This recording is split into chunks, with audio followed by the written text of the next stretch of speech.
ప్రతిఘటన టీవీకి స్వాగతం. క్షణక్షణం మీకోసం.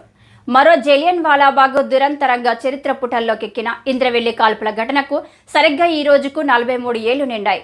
జల్ జంగల్ జమీన్ నినాదంతో భూమి భుక్తి అడవిపై హక్కు కోసం ఆదివాసులు సంఘటితమై 1981 ఏప్రిల్ 20న ఇంద్రవెల్లిలో సభ నిర్వహించారు. పోలీసుల అనుమతి లేదంటూ అధికారులు గీంకరించి సభను రద్దు చేయాలని నిషేధాలు విధించారు. పోలీసుల ఆదేశాలు బేఖాతరు చేయడంతో అప్పటి ఆర్డీఓ కాల్పులకు ఆదేశించారు.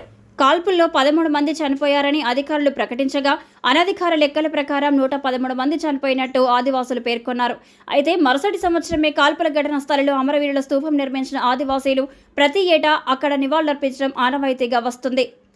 మధ్యాహ్నం పంచాయతీరాజ్ గ్రామీణాభివృద్ధి శాఖ మంత్రి, జిల్లా ఇన్ఛార్జి మంత్రి అయిన దరసరి సీతక్క అమరవీరులకు నివాళులర్పించారు. కాల్పుల ఘటనను దురదృష్టకర సంఘటనగా పేర్కొంటూ అమరవీరుల ఆశయాలు సాధించేందుకు ప్రభుత్వం కృషి చేస్తుందన్నారు. ఆదివాసీ సంఘాలు స్మారక స్తూపం వద్ద ప్రత్యేక సాంప్రదాయ పూజలు నిర్వహించి అమరవీరులను స్మరించుకుంటూ మౌనంగా నివాళులర్పించారు. అమరవీరులకు జోహార్లు అన్న నినాదాలు ఇంద్రవెల్లి అడవుల్లో మార్మోగాయి. ఆదిలాబాద్ ఎంపీ సోయం బాపురావు తుఫాన్ వద్ద పూజలు చేసి నివాళులర్పించారు.